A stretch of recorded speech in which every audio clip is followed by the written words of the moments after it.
everyone, Stuffy the Shadowhunter, and today I'm going to be doing my September wrap-up. I had a very good month of reading. I read a total of 5 books, and I was supposed to read 2 more, but some of these were quite a big books and took me a while to get through. However, I'm very excited about that. I'm excited to see all the books I read in the next couple months of the year. I'd love to know what your guys' reading plans are for the rest of the year, so let's get started. The first book I read for the month of September is The Red Coffin by Sam Eastland. I really enjoyed this book. I think I gave it a 4 out of 5 stars on Goodreads. Next, I read The Heart's Invisible Furies by John Bone. I gave it a 5 out of 5 stars on Goodreads. This was such a touching book. It also had a historicalness to it I really liked, and I just love his writing style. He's hilarious and so true and so charming. I just love his writing style. I also read Beyond Band of Brothers, The War's Memoirs of Major Dick Winters. This was an awesome book. I gave it a 5 out of 5 stars on Goodreads, and you guys should read this one as well as The Heart's Invisible Furies. They're great books.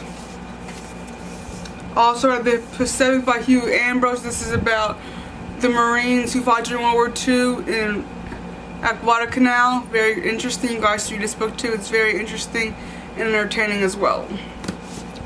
And lastly, I read The Enchantress of Numbers by Jennifer Chavini. This was an awesome book too. I really enjoyed this. I just did my review of this. This is an awesome book about Ada Lovelace and her life and how she was raised without her father, not really knowing who he was and what to believe about him, and how she married and had children of her own whole family with dealing with the sicknesses that her mother had, that she also inherited through her mother, and just dealing with how she was raised, not being raised in a normal home, not knowing who her father was very difficult for her, and it shaped her to be who she was. And at the end of the book, you know, she's not sure how much longer she's going to live, and she wants to be alive, you know, when things she's figured out, you know, with numbers and math, you know, figuring out computer stuff, you know, she's going to be alive to receive the commendation of that, you know, and she doesn't know. But she knows that whenever it does get released, her name will be recognized and remembered for that. She just wishes she could be alive for it. And I was really surprised about The Heart's Invisible Furies. Like I said, I wasn't sure if I was going to like it when I first started picking it up. I really enjoyed it, but I was not, like I said before in my review, I did not know what it was truly about. I mean, I did, but there wasn't anything in what I saw before that what it was about, so I was really taken aback, but I still really enjoyed it. I thought it was helpful and interesting to see how this boy's life, you know, was revolved around this, and how it changed and affected him, and how he lived his life in good and bad ways, you know, what he learned from it, and also from the tragedies that struck him, you know, from it, as well as being abandoned by a young age by his mother.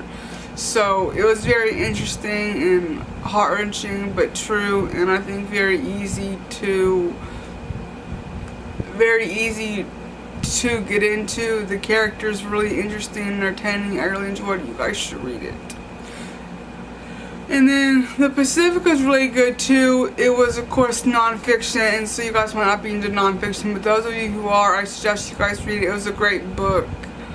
Very interesting to learn about what the soldiers went through. It's just amazing in all these war stories and books and these characters, about how they are shaped between right and wrong, and how they decide to make life-altering decisions, and how they're willing to give their life for their country. It's just amazing and a beautiful thing, and I will always, as long as I possibly can, you know, remember and try